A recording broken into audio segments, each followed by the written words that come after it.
If I was in business, I would have a mission statement for my business. I have a mandate. So really, what's the mandate, the mission statement for Freemasonry? And I thought, I should go check the rituals. Oh, I checked the Constitution first, that was a waste of time. And the rituals, and really there wasn't much in the standard 3 degrees, and I found something that I think, in my mind, sums it up well. And it's in our ceremony of installation, in the general charge. The chief point of Freemasonry is to be happy ourselves and communicate that happiness to others. That to me is the mission statement of Freemasonry. That to me is what every single thing you do in Freemasonry should be directed towards. Period. Because if we're not happy, if we're not having a good time, then what the hell are you doing it for?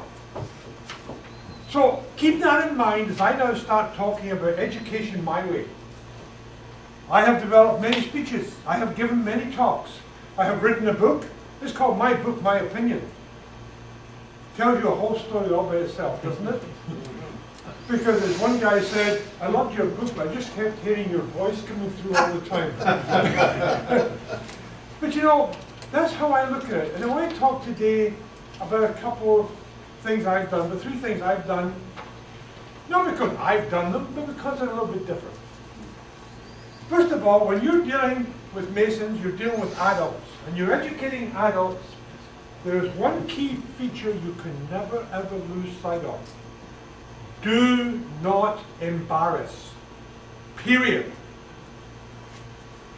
Now, if you embarrass a Mason in the lodge, he will not be happy. And you will see his butt end as he leaves the door. He will not be back. Why would you come back for more of that nonsense? Right? So, that's what I'm talking about. Being happy and communicating that happiness. Do not embarrass a brother. I'm a great believer in holding lodge games. And you hear the games again coming up. But they do work. One of the ones I did here recently, a couple of years ago, was a real quick and dirty. It was like one of those at 5 o'clock in the evening. We have a 6:30 meeting night on a Saturday evening. I get a phone call saying, Hugh, no education for tonight. Yeah, okay, I'll do it. As they walked in, and what I did this time was different. I had a quiz. Broke them into groups, keep them in groups. That way no individual was ever embarrassed. But here's the questions I asked, the usual nonsense. And then all of a sudden they said, so who's the brother in this lodge that was a typesetter? To which one of the younger members said, what the heck is a typesetter? So once I explained that, and then luckily, one of the other brothers said, okay Jim, why don't you just stand up and tell the world? Because he was in the lodge room. That was a risky thing for me, but I'm pretty sure I was okay. And I did a few more of those. And I just finished publishing the 90th anniversary book of the lodge. I started pulling stuff from that. Local knowledge, local lodge, local brethren, because above all, we are a people-oriented organization. I'm one of these people, I'm pretty good in technology, and I give lots of lectures about communication to Masons. The first thing I say is, lose the damn email. Pick up the phone. If you wrote a letter 20 years ago, sure, use email, electronic mail. If you used to pick up the phone, you used to go knock on somebody's door, guess what? That's what you should do now. That's one of my lecturing styles. I have this habit of breaking up into little pieces at the side. But anyway, the other thing I did one night, I've done it several times, is a little game. And I want to know if we can have 4 volunteers. You'll do for one. Where's Brian? Where's Roundtree? Oh, he's in the other room. Oh, geez, I went to the minister. Come on up. I don't have a prayer. That's okay. Yeah, come on up. You know, the Masonic Service Association should not be allowed to sit. Come on up. Come on, George. And Shabu, you're laughing so much, come on up. I like his use of the word. Now, what this is, many years ago there was a game on TV called Liars Club. And they would ask they would ask a question. And 3 of the people on the committee would lie. And one person would tell the truth. Okay? We in this in my lodge, I actually do it in lodge. There's a reason, because you keep it under control. One of the questions I have is, what is the origin of flagpoles? I'm not doing that in a festive board, I'll tell you. That was too much, I can control it. But anyway, I have one brother that walks in, he usually walks into 7 volumes of Mackey, saying, I've studied for this! So I just want to do one demonstration question. You have number 1, you have answer number 1, you have answer number 2, you have answer number 3, and you have answer number 4. The one that's bolded, guys, is the real one. Okay? So all we do is ask, you want to just move around in front of the screen if you don't mind? I'll put this up for a second. Maybe. One I more. guess not. Press it one more time. One more. Again. Yeah. There you go. Okay. I'm gonna So, get some shades. yeah. So basically, the question is this. Oh, and by the way, you guys are going to see which one's the right answer. So I want to see who's the best liar. I want to see which one of these 3 that are telling the lie can actually do such a good job, they fool you. Okay? So, a Masonic exposure of 1730 referred to the master and gave the catechism question, how was he clothed? And the answer was, in a yellow jacket and a blue pair of breeches. A yellow jacket and a blue pair of breeches. To what was this a reference? So, brother number 1, what is your answer? The original apron was a full apron covering the chest as well as extending down the legs. I'm sure you've all seen photographs of it. Well, as now, we all wear blue aprons. The original aprons were dyed a blue color. Not a bright blue, but still blue from the waist down, while the top part was left undyed. The original color of the material being cut was an off-white, and in fact, as it aged, it turned yellow. Hence the derivation of the yellow jacket or top and the blue breeches or bottom. Well, that's pretty believable, isn't it? Yes. So, we'll just move on to number 2 now. This is an honest looking man. Absolutely. Number 2. That gets me. Yeah. It originated and was symbolic of the compasses. In those days, they were made of brass, except the points, which had to be of a harder material and were made of steel tempered by a blue color. Indeed, these colors were taken by some to be Masonic colors, and several 18th century pictures exist showing members of a lodge in yellow jackets and blue breeches. Yellow jackets and blue breeches. Is this why you end up with the blue bombers here? Mm-hmm. I guess. Yeah, they must be a Masonic team. Yeah, right. Yes. Number 3. In the 18th century, it was considered irreligious to use what was termed natural colors as symbolic of anything other than Christian practices. To violate these rules meant strict censure from the church authorities and, dependent upon your place of residence, imprisonment under civil law. As a result, steps were taken to ensure that no Mason would fall foul, that's hard to say, fall foul Scottish accent, I have no trouble at all.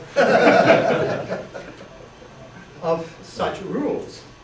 It was agreed that random colors would be assigned as symbols. Instead of using a heart and color red as a symbol of brotherly love, yellow was chosen as its reference to being a jacket. To being a jacket is to denote the heart, as the jacket is worn over the heart. This stands for love.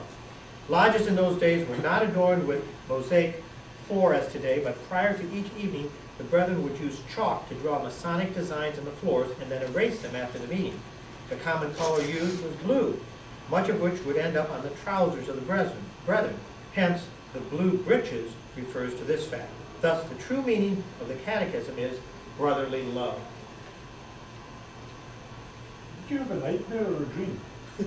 When I saw fall foul, I didn't know what. Okay, Chibu, let's see how honest you can be. Yellow has been identified as the color of cowards from the time of the Egyptian pharaohs. In those days, a coward would be banished to the yellow sands of the desert where he would perish. This is the derivation of the color. As Masons refused to enter into civil disobedience to further their cause, they were viewed by their protagonists as cowards, hence the yellow jacket.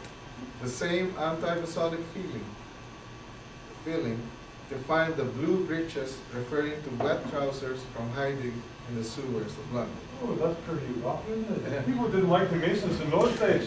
So, Brennan, you've really heard the 4 reasons, and one of them is true. So who believes number 1? I like you guys, yeah. Who believed number 2? That's the compasses with the tempered points. Ah, that sounds good to me. Who believes number 3? Well, you got your supporters, good job. And who would believe Chubo? No. The person that gave the correct answer, please identify themselves. Isn't that fun? We do 4 or 5 questions like that. And the guys usually really get them. Thank you very much, brothers. See, that's what happens when you come from Wisconsin, you got an honest month. Fall foul. Easy for him to say. Yeah, so that's just one of the little games I play with when I'm doing the Masonic Live Club. What I really want to show you today is a game I developed back in the 1980s. It's called Masonic Trivia. And this old box version was my version 1, this is version 3. Now, Masonic Trivia is a game. It's a game you can play by yourself, you can have it in a lodge, whatever. You may find some of the, I mean, I'll just pick some random stuff. You may find some of it very, like, who cares? But the whole purpose is education. The questions you have to read, the answers are very short. Because quite honestly, the answers are secondary. I want people to read the questions. On the screen when it comes up, you'll see that there's photographs. Well, for the most part, they relate to the question. For the most part. Not all the time. So let me get into this program, and we'll have a little game of Masonic Trivia. I have to get my Scottish views in the front of the door. It's a river. It's a river slide, actually.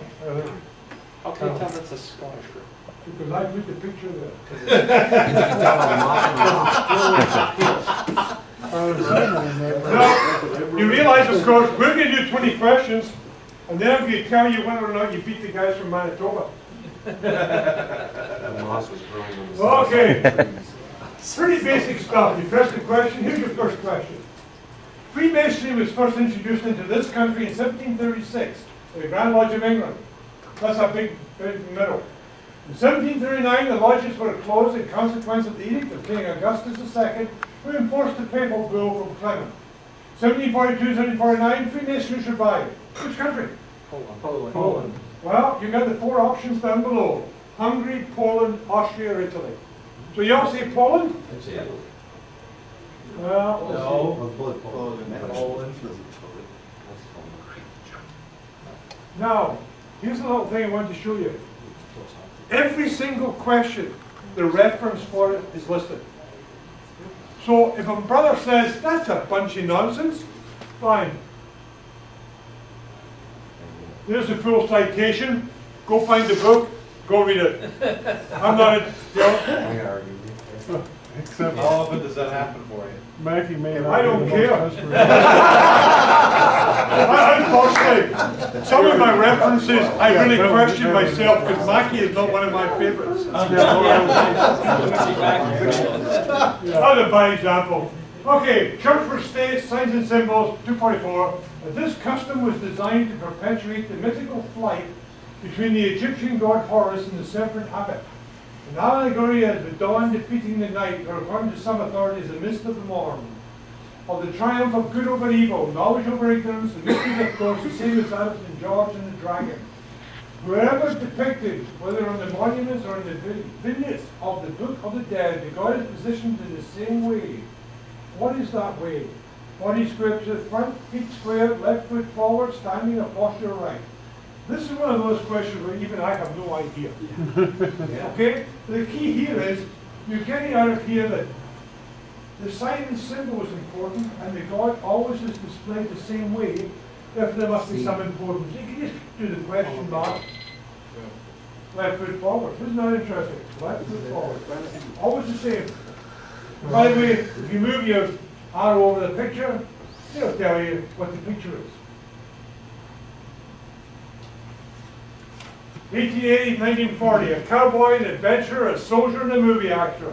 Raised in Utopia Lodge, 537, California, 1925. He was the first of a trio of famous motion picture celebrities to join the lodge. Member of the Royal Arch Scottish Rite. Who was this movie cowboy? Roy Rogers, Tom Mix, Hopalong Cassidy, or John Wayne? We all shoot him with that. Let's just see. There you go, you were right. Well, wonders never cease. When this is spoken of in scripture from the 12th chapter of Ecclesiastes, its reference is to the white flowers, and the allegoric signification is to old age, when the hairs of the head shall become grey. What is it? Almond tree. And you notice you have your 4 options down below. I actually have I usually have speakers hooked up to this thing. We don't have any speakers this time. It's working. It's beautifully laid out. We heard it talk. Aristotle. What was Aristotle's profession? Pretty straightforward. A university scholar, a scribe, a naturalist specializing in zoology, a lawyer. Which one? A lawyer. Think a lawyer? Scribe. Okay, I have lawyer first. Who said lawyer? You all learned something today. 12 poles of condemned masonry. We didn't get the answer to that. It was a naturalist in zoology. One wrote, for the sake of peace and the safety of civil government and spiritual safety of souls, and to prevent these men from plundering the house like thieves, no Catholic is to be a Freemasonry. I read that, the first thing I thought, is he trying to stop his Catholics from being thieves? I thought, I better read this one. Who was the author? Leo the Elias, Gregory, Leo, or Clement? Clement, you sure, Ed? No.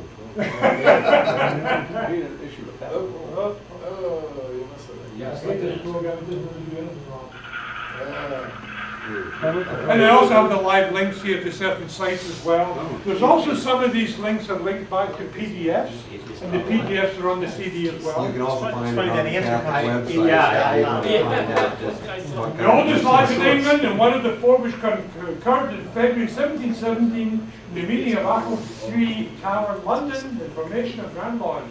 We met at the Goose and Grid Island in St Paul's Churchyard. Which lodge?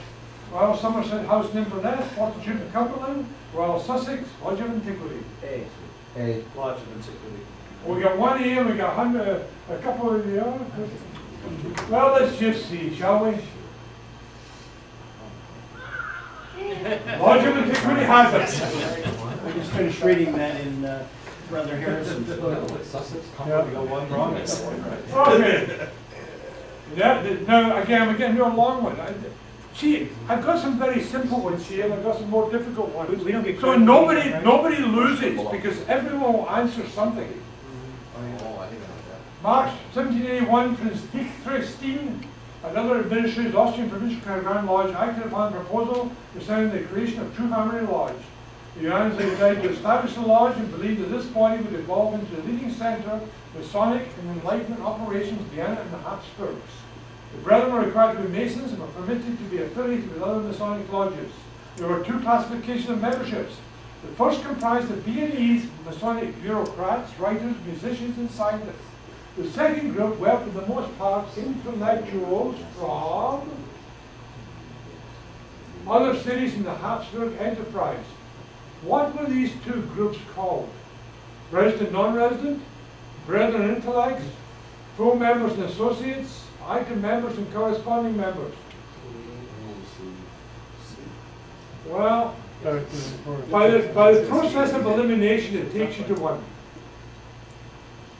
Okay, we'll get through the question mark then.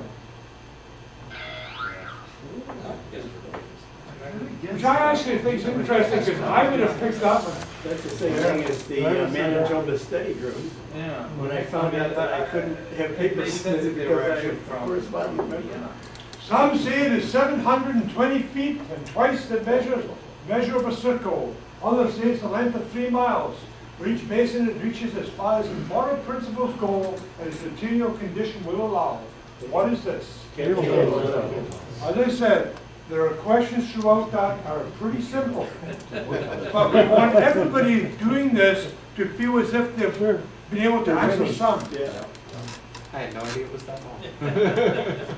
Oh, yeah. Whether it's horse or car. Cables. This Freemason lived from 1854 to 1932, known as the March King. Conductor, many years in the Marine Corps band, etc. Who is he? It's Portuguese.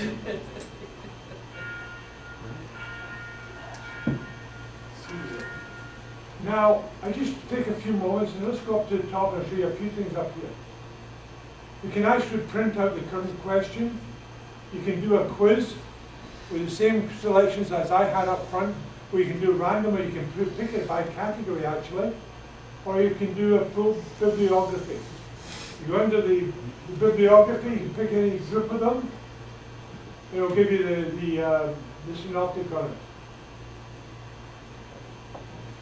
Hugh, is this done on an individual basis or in groups? You can do it how you Yes. like. This is for this works on a computer. Typically individual. Yeah, people sit at home and do it. I actually run right through this before I put out the final copy. I thought, I better go through this one more time. I only got 80%. I wrote all these questions. But the hardest part of doing this wasn't getting the right thing. It was picking 3 wrong ones. Make them half believable. Sure. That's always a problem, right? I went through a few bottles of scotch, do that. Here, do me a favour, I'm getting tired. Okay. William Shaw, Master of Works of Scotland from 1583 to 1602, was a Catholic, and therefore worried to English agents the fact that he survived in office at court in a Protestant country suggests that he was flexible in religion. Like a number of other Scots in court circles, though remaining a Catholic, he avoided actions that might provoke persecution, probably even attended Protestant services at the time. True or false? True. We think it's true? False? Okay, go click in the... I got shaking my little clicker. No, it says a mouse, turn it down the floor. Put it on the phone. Oh, I see, I see. Yeah. I was trying to come out with my hand. So he says true. It says true. I'm thinking false. I'd say false. Are we going true or are we going false? I'm going false. True or false? I say true. True. A little bit true. Okay, click it, Other than. and then push the button. No, pick it up. And click the answer button. The end, yes, I did. Yeah, you did this time. It was true. Okay, maybe you're in a better position. You know your shot. Okay, next question, please. Yeah, I know. In 1731, Captain John Phillips was appointed the provincial Grand Master of this country and Lord Lovell Grand Master of England. However, it does not follow that there were many lodges there at that time. Which country? Oh, by the way, you think this is when you say, aha, I'll move the mouse over the picture to find out where the picture is. Well, guess what? You don't get that information until after you've answered the picture, answered the question. So where are we? Canada, Russia, New Zealand, or America? Say America. Well, have a look at the building. That's America. Pick one then. Where do you want? America, Russia? That's the Vatican. No. Okay, let's do Russia then.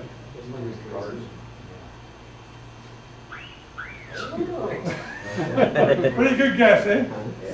So let's go another one. Masonic charlatan who flourished at the end of the 19th and beginning of the 20th century. A tailor in Canterbury, expelled by Grand Lodge. He did the necessary things. He started his own lodge. He has published a number of pamphlets, some in a cipher of his own. Who was he? Leo Taxel, Robert Flood, William Finch, Joseph Balsamo. Leo Taxel. Traxel. I think we learned that. You think Taxel, eh? Well, who else do you think? Yep. Okay, try Finch. Leo Taxel was in Paris. Paris. Castello, the one I can never pronounce. That's his other name. Paul Powell. I was thinking Count Castellarone or whatever you call it. Okay, next question. This American Mason is born 31st of August 1818 near Boston. His parents were teachers and he followed in their footsteps, taught school. His chief claim fame was Masonic poems and the founding of the Eastern Star. Who was it? See, I put stuff in here that all of you can get. Makes me feel good. Okay. Times arise when it's desirable that some procedural laws of Freemasonry are waived. For example, the time period which must elapse between conferring degrees upon a candidate, the date or time of regular lodge meeting. How is this accomplished? There's your four options. Dispensation. Can you read it? Pardon? Depends on where you're at. Can you read it? I'm sorry, by motion within the lodge, by dispensation of the Grand Master, it is not possible, by method defined in lodge bylaws. I would hope it's C in that. D? B, okay, B, Boy. B. Okay. Good choice. I was taking notes here, see who got it wrong. Okay, let's go. Grand jurisdiction of Iowa is C. 1760-62, exposures give for the first time a complete procedure for allowing a break in lodge proceedings. This allowed for dining and refreshments of the brethren. What is the terminology used in the exposure? The hour of high 12, going to refreshment, repast of the body, calling off. Refreshment. What was that, high 12? You want high 12? I don't know. Sure, let's do high 12. Refreshment. Calling off. The one nobody was saying. Okay, sure. Oh, okay. I'll Next. vouch for this, brother. Born into humble yet respectable artisan family in Boston, 1706, this man was a printer, scientist. I don't have to go any further than that. C. George Washington. Which one do you want? Well, BG, you got it right. Next one, we're almost at 20 here. Does anybody know the country? Oh, I guess it's something there. In 1760, a brother Edward Gray became Mason on board the HMS Vanguard with Thomas Dunkerley as presiding master. The certificate read in part, and that after having sustained with strength, firmness, and courage the most painful works in several trials, we gave unto him the most sublime degree of master. What I'm trying to do here is provide some actual reading stuff in the question. The term sublime degree of master first occurred in a certificate issued by the Grand Lodge of Ireland sometime before 1754, and there is no record of it having been used in England. True or false? False. You think I could think this up by myself? How much scotch did you have? Enough. What kind did you have? Okay, true or false, guys? True. True? There we go. That came out of the book of Thomas Dunkerley, a remarkable Freemason. Okay, so, second last question. Very true. Shall we? What did I say? All of my Nebraska brethren are laughing right now. Are you happy? Okay, the last question coming up for the 20. Before any strange or unknown visitor can be gained admission into a Masonic lodge is required in America to take this following oath, and that's the Tyler's oath. What is it called? I just told you. What's it called? I picked C. Okay, guys, I want you to know you did better than the other group. But not by much. No, the whole purpose of this, and goes back to what I said about the mission statement of Freemasonry. I have a question. As a Canadian who's Yes. never done a visitation in the U.S., would I be expected to Depends on deliver that No, oath? usually It is read to you. I see. Again, it depends on the jurisdiction. So they may say I do. Or, Usually you test out, you put your hand on the Bible and. it actually happens in Alberta too, so. It's actually, Not found in the back of our constitution. I should read that more so thoroughly. what I'd like to do is a couple of things. It's right here.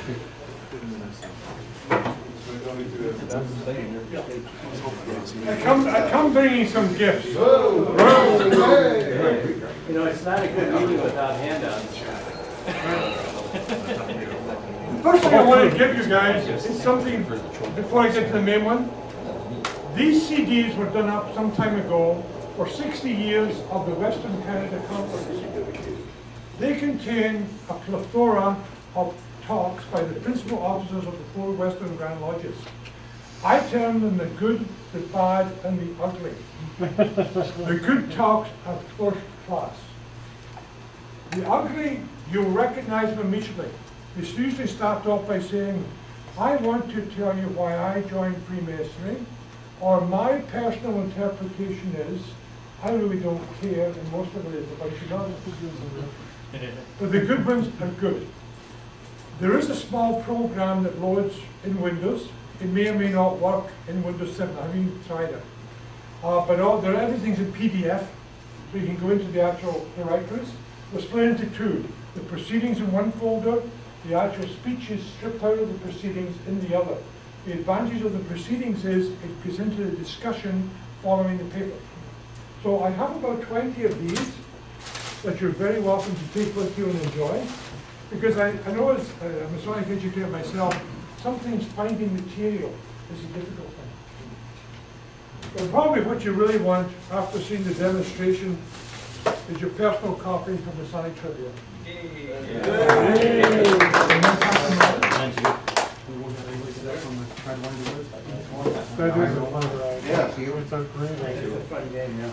It's beautifully structured too. I can see if it works on here. I really don't do that. You know, there's a reason I titled my book, my opinion. There's a reason.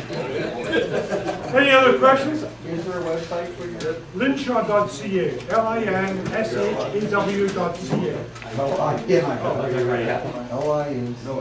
It's on the front of the, It's on the bottom. CD. Anybody else?